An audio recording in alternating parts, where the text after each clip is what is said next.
SV news కు స్వాగతం. ముందుగా హెడ్లైన్స్. టీవీకే పార్టీపై ఇంటెలిజెన్స్ నిఘా. రాజన్న సిరిసిల్ల జిల్లాపై సీఎం రేవంత్ వరాల జల్లు. ముఖ్యమంత్రిగా ప్రతిపక్ష నేతగా ఏ ఒక్కరికి దక్కని అదృష్టం నాకు దక్కింది. సీఎం చంద్రబాబు. తిరుమలలో అన్యమత ఉద్యోగుల బదిలీని స్వాగతిస్తున్నాం. కిషన్ రెడ్డి. కడప స్టీల్ ప్లాంట్ అంటే కొబ్బరికాయలు కొట్టే ప్రాజెక్టా? వైఎస్ షర్మిల. ప్రముఖ సినీ నటుడు విజయ్ నేతృత్వంలోని తమిళ వెట్రి కళగం టీవీకేకు రాష్ట్ర వ్యాప్తంగా ఏ మేరకు మద్దతు లభిస్తుందన్న వ్యవహారంపై రాష్ట్ర ఇంటెలిజెన్స్ విభాగం ఆరా తీస్తుంది. శాసనసభ ఎన్నికల్లో గెలిపే లక్ష్యంగా ఇటీవల విక్రవాండిలో నిర్వహించిన టీవీకే తొలి మహానాడుకు 5 లక్షల మందికి పైగా జన సమీకరణ ఎలా సాధ్యమైందన్న విషయంపై ఇంటెలిజెన్స్ అధికారులు వివరాలు రాబడుతున్నారు. ఏపీ అసెంబ్లీ సమావేశాలు కొనసాగుతున్నాయి. ఈ సందర్భంగా 150 రోజుల పాలనపై శాసనసభలో ముఖ్యమంత్రి చంద్రబాబు నాయుడు మాట్లాడారు. ఏపీ చరిత్రలో ఎప్పుడూ చూడని ప్రజా తీర్పు వచ్చిందన్నారు. 2024 ఎన్నికల్లో ప్రజల తిరుగుబాటు కనిపించిందన్నారు. 4 దశాబ్దాలుగా నన్ను ఆదరించారు. అందరికంటే ఎక్కువసార్లు నన్ను ప్రజలు సీఎం చేశారు. ఎన్నో ఇబ్బందులు పెట్టారు. జైలు కూడా పంపారు. బాంబు దాడి నుంచి శ్రీవారే నన్ను కాపాడారు. నేను ఏ తప్పు చేయలేదు. సీఎం అయ్యాక రాష్ట్రాన్ని బాగు చేస్తారా, చేయగలుగుతాము అనే నమ్మకం ఉందా అని పలువురు నన్ను అడిగారు. నేను పారిపోలేను. అధికారం ఉన్నా అధికారం లేకపోయినా ప్రజల కోసమే పనిచేశాను. ఇప్పుడు కూడా ప్రజల తీర్పు ఇచ్చి నన్ను కల్పిస్తే అభివృద్ధి చేసి తీరుతానని ప్రతిజ్ఞ చేసి ముందుకొచ్చారంటూ సీఎం చంద్రబాబు నాయుడు వ్యాఖ్యానించారు. ఆంధ్రప్రదేశ్ రాష్ట్రంలో ఆ రోజు సమైక్య ఆంధ్రప్రదేశ్లో కానీ ఇప్పుడు నవ్య ఆంధ్రప్రదేశ్లో కానీ మరే ఏ నేతకు దక్కని గౌరవం నాకు దక్కింది. ఇన్ని సంవత్సరాలు సమైక్య ఆంధ్రప్రదేశ్లో 9 సంవత్సరాలు అందరికంటే ఎక్కువ ముఖ్యమంత్రిగా ఉండే అవకాశం వచ్చింది. 10 సంవత్సరాలు ప్రతిపక్ష నాయకుడిగా పనిచేసే అవకాశం వచ్చింది.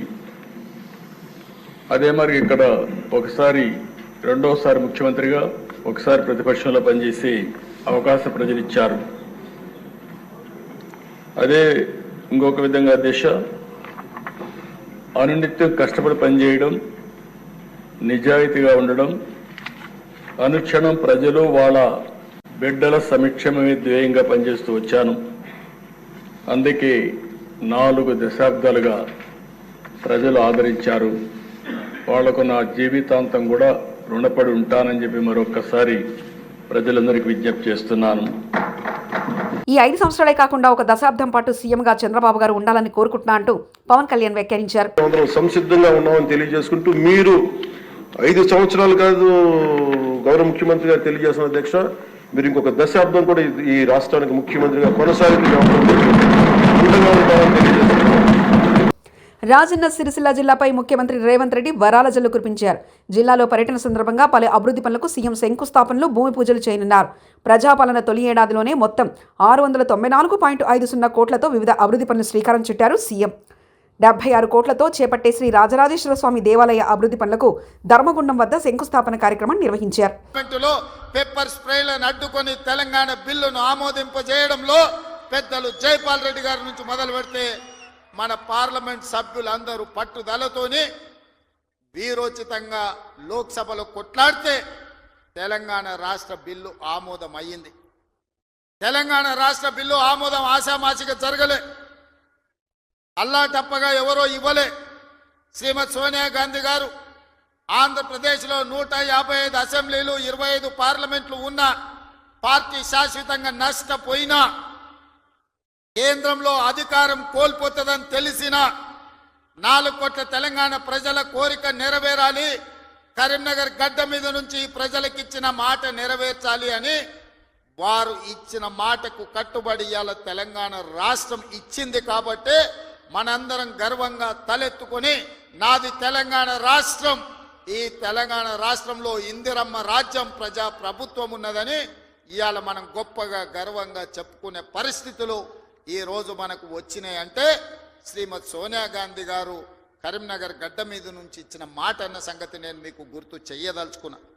అందుకే మిత్రులారా, కాంగ్రెస్ పార్టీ ఏదైనా మాట ఇస్తే ఆ మాట కోసం ఎంత దూరమైనా పోతుంది, ఆ ప్రజల ఆకాంక్ష నెరవేర్చడానికి ఎంత త్యాగానికైనా సిద్ధమవుతుందన్న సంగతి 2004లో సోనియమ్మ ఇచ్చిన మాటను చూసిన ఎవరికైనా అర్థమవుతుంది.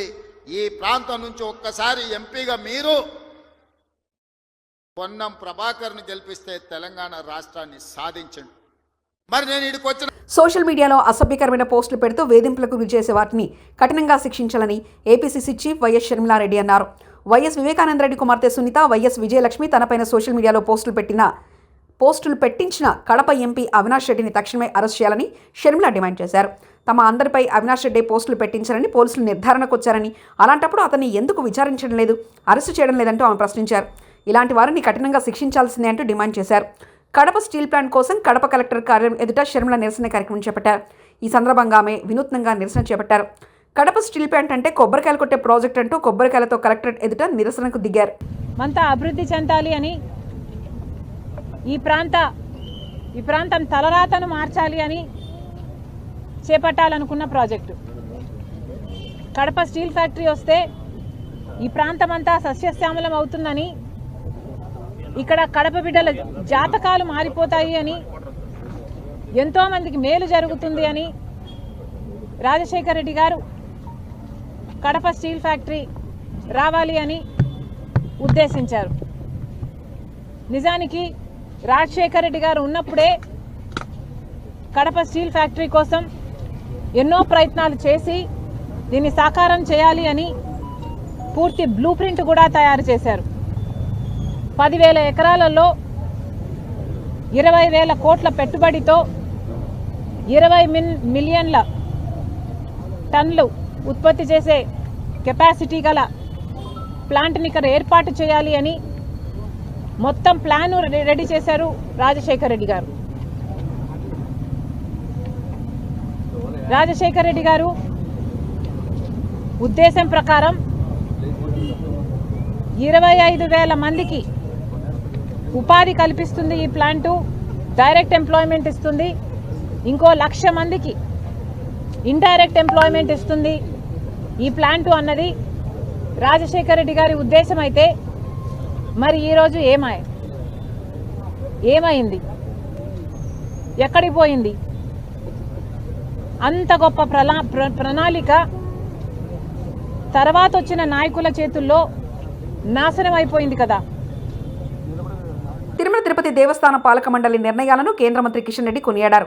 తిరుమల శ్రీవారిని ఆయన దర్శించుకున్నారు. బుధవారం వీఐపీ ప్రారంభ విరామ దర్శన సమయంలో ఆయన స్వామివారి సేవలో పాల్గొన్నారు. దర్శన అనంతరం కిషన్ రెడ్డి మీడియాతో మాట్లాడారు. తిరుమలలో రాజకీయ వ్యాఖ్యలు నిషేధిస్తూ తిరుమల తిరుపతి బోర్డు తీసుకున్న నిర్ణయం అభినందనీయమన్నారు. తిరుమలలో అన్యమత ఉద్యోగుల తొలగింపు నిర్ణయాన్ని స్వాగతిస్తున్నట్లు కిషన్ రెడ్డి చెప్పారు. బాధ్యతలు చేపట్టిన తర్వాత మొదటిసారి స్వామివారి ఆశీస్సుల కోసం రావడం జరిగింది. చాలా సంతోషం. ఇటీవల నియమితమైనటువంటి తిరుమల తిరుపతి దేవస్థానానికి సంబంధించినటువంటి బోర్డు మొదటి సమావేశంలో కొన్ని సానుకూలమైనటువంటి అద్భుతమైనటువంటి నిర్ణయాలు తీసుకోవడం జరిగింది. ఈ నిర్ణయాలు తీసుకున్నందుకు బోర్డు చైర్మన్ గారికి ధన్యవాదాలు తెలియజేస్తా ఉన్నాను. గత అనేక సంవత్సరాలుగా, దశాబ్దాలుగా చర్చ జరుగుతున్నటువంటి అంశం. కొన్ని ప్రముఖ దేవస్థానాలలో అన్యమతస్థులు ఉంటున్నారు. కారణంగా కొన్ని అక్కడక్కడ ఇబ్బందులు వస్తున్నటువంటి విషయం మనం స్వయంగా చూశాము. తిరుమల తిరుపతి దేవస్థానానికి సంబంధించినటువంటి రేవంత్ రెడ్డి పని అయిపోయింది, చేతగానివాడు, ఓడిపోయేవాడు, బూతులు తిడతాడు. ఈ విషయం రేవంత్ రెడ్డికి కూడా అర్థమైందంటూ హరీష్ రావు వ్యాఖ్యానించారు. పరిపాలన చేతగానోడు, ఓడిపోయేవాడు, ఫ్రస్ట్రేషన్లో ఈ వదురుబోతు మాటలన్నీ మాట్లాడుతుంటారు. ఇవాళ రేవంత్ రెడ్డి పొద్దున్న లేస్తే నిన్న 45 నిమిషాల ప్రసంగం చేస్తే 50 సార్లు కేసీఆర్ని యాద్ చేసుకున్నాడు. ఆయనకు నిద్రలో కూడా కేసీఆర్ యాదికి వస్తుండు, నిద్రలో కూడా బీఆర్ఎస్ యాదికి వస్తుంది. మరి కేసీఆర్ లేకుండా చేస్తా అంటాడు. అంటే నీకు కేసీఆర్ భయం పట్టుకున్నది, నీకు అర్థమైంది నీ పని అయిపోయిందని. ప్రజలందరూ కేసీఆర్ అన్నా యాడున్నావు అంటుండ్రు, ప్రజలు కేసీఆర్ను యాద్ చేసుకుంటుండ్రు. ఇవాళ ఆయనకు అర్థమైపోయే భయంతోని, ఫ్రస్ట్రేషన్తోని నోటికి వచ్చినట్టుగా ఇవాళ మాట్లాడుతూ ఉన్నాడు. తెలంగాణ ఉద్యమకారులను పొట్టన పెట్టుకున్నందుకు బలిదేవత లెక్క కనిపించిన సోనియా గాంధీ నీకు ముఖ్యమంత్రి పదవి ఇయ్యంగానే దేవత లెక్క కనిపిస్తుందా రేవంత్ రెడ్డి అంటూ శ్రీ కాసం వెంకటేశ్వర్లు బీజేపీ రాష్ట్ర ప్రధాన కార్యదర్శి వ్యాఖ్యానించారు. నీ ఇష్టం వచ్చినట్టు మాట్లాడుతున్నావు. ఇట్లనే నోరు అదుపులో లేకుండా 10 ఏండ్లు మాట్లాడినోడు ఒక పెద్ద మనిషి. ఆయన ఏమైండో మన కళ్ళ ముందరనే కనపడతా ఉంది. ఎక్కడ ఉంటుండో మన కళ్ళ ముందరనే కనబడతా ఉంది. ప్రజలకు ముఖం చూపించుకోలేనటువంటి స్థితి కనబడతా ఉంది. 2004 వరకు అధికారంలో ఉన్న నారా చంద్రబాబు నాయుడు జీవనాడి పోలవరం గురించి ఆలోచించలేదు. పోలవరంపై చిత్తశుద్ధితో ముందుకు వెళ్ళింది వైఎస్ఆర్ మాత్రమే. కేంద్రం కట్టాల్సిన పోలవరాన్ని రాష్ట్ర ప్రభుత్వం కట్టాల్సిన పరిస్థితి తెచ్చింది చంద్రబాబే. పోలవరాన్ని సొంత కాంట్రాక్టర్కు కట్టబెట్టి కమిషన్ కాజాలనే దుర్బుద్ధితో చంద్రబాబు చేసిన చారిత్రక తప్పిదమే. పచ్చి అబద్ధాలు చెప్పడంలో చంద్రబాబు నైపుణ్యం పెరుగుతుంది అంటూ అంబటి రాంబాబు వ్యాఖ్యానించారు. ఫౌండేషన్ స్టోన్ వేసి మళ్ళీ తిరిగి పన్ను ప్రారంభించాలనే ఆలోచన మీకు ఎందుకు రాలేదు? అంజయ్య గారు 1981లో ఫౌండేషన్ వేశారు అని చెప్తున్నారు కదా. ఇన్ని సంవత్సరాలు మీరు ఈ పోలవరం గురించి ఎందుకు ఆలోచించలేదు అంటే, పోలవరం గురించి మీరు చెయ్యాలనేటువంటి సంకల్పమే మీ మనసులో లేదు, మీకు ఆలోచన లేదు. రాజశేఖర రెడ్డి గారు 2004లో అధికారంలోకి వచ్చిన తర్వాత ఏ విధంగా అయినా సరే ఈ పోలవరాన్ని పూర్తి చేయాలి, ఇది రాష్ట్రానికి కావలసినటువంటి ప్రాజెక్టు అనేటువంటి ఉద్దేశంతో పోలవరానికి శంకుస్థాపన చేసి రాష్ట్ర ప్రభుత్వమే సుమారుగా 4,000 కోట్ల రూపాయలు ఖర్చు పెట్టి కుడి ఎడమ కాలువలు తవ్వి, సరే దురదృష్టవశాత్తు రాజశేఖర రెడ్డి గారు మరణించడం జరిగింది. ఆ తర్వాత పరిణామాలు మీ అందరికీ తెలుసు. రాజశేఖర రెడ్డి గారు మరణించారు, కాంగ్రెస్ పార్టీ వచ్చింది. కాంగ్రెస్ పార్టీ కూడా టెండర్ ట్రాల్ స్ట్రైక్ ఇచ్చారు, వాళ్ళు కొన్ని పనులు చేశారు. దురదృష్టవశాత్తు రాష్ట్రం విడిపోయింది. విడిపోయినప్పుడు ఏం జరిగింది? ఇది చాలా ముఖ్యమైన ప్రాజెక్టు కాబట్టి దీన్ని జాతీయ ప్రాజెక్టుగా డిక్లేర్ చేశారు వాడు. మనకు రాష్ట్రం విడిపోయినా తెలంగాణ లాంటి ఆదాయం కలిగినటువంటి మహాపట్టణం మనకు లేదు కాబట్టి ఏదో ఒక విధంగా మనకు కొద్ది మొగ్గు వేయాలనేటువంటి ఉద్దేశం. రేవంత్ రెడ్డి అల్లుడు మ్యాక్స్వెన్ ఫార్మా కంపెనీపై కేఏ పాల్ వ్యాఖ్యలు. ఫార్మా కంపెనీ కోసం వీళ్లకు 100,000 కోట్ల డబ్బులు ఎక్కడి నుంచి వస్తున్నాయి? 2-3 రోజుల్లో నేను కొడంగల్ వస్తున్నాను. మీరు తొందరపడి ఆత్మహత్యలు చేసుకోకండి. వీళ్ల అవినీతి బయట పెడతాం. మీకు న్యాయం చేయడానికి నేనున్నానంటూ కేఏ పాల్ వ్యాఖ్యానించారు. అంతేకాకుండా కొడంగల్లో రైతులను బలవంతంగా ఫోర్స్ చేసి భూములు స్వీకరించడం అంటే ఇప్పుడే కంప్లైంట్ వచ్చింది. వదిలేది లేదు. గుర్తించుకున్నారు కదా మీరంతా. త్వరలో వస్తున్నాను. 2-3 రోజుల తర్వాత మీరు తొందరపడకండి, ఆత్మహత్యలు చేసుకోకండి, కంగారు పడకండి. వీళ్ళ అవినీతిని ఎక్స్పోజ్ చేద్దాం, కోర్టులకు వెళ్దాం, ప్రార్థిద్దాం, న్యాయం చేయడానికి నేనున్నానని గమనించండి. ఈ వీడియో అందరికీ షేర్ చేయండి. అంతేకాకుండా చిత్తుగా రాబోయే జనవరిలో జరగబోయనున్న సర్పంచ్ ఎలక్షన్లు ఈ పార్టీలన్నింటినీ చిత్తుగా ఓడించండి. ప్రజాశాంతి పార్టీ తరపుని ఇండిపెండెంట్ గా పోటీ చేద్దాం అనుకున్నవారు, ఇతర పార్టీలు అనవసరం అనుకున్న వారు అందరూ నవంబర్ 28 11 గంటలకు ప్రజాశాంతి పార్టీ అమీర్పేట ఆఫీస్కి రండి. మార్పు రావాలి, మార్పు తేవాలి. ఆ మార్పు మనమే తేవాలి. లేకపోతే రేవంత్ రెడ్డి వచ్చి సంవత్సరం అయింది, 1,00,000 కోట్లు అప్ప. అప్పుడు ముందు 7,00,000 కోట్లు అప్ప. ఇంకెంత కాలం ఈ అవినీతి అన్యాయం?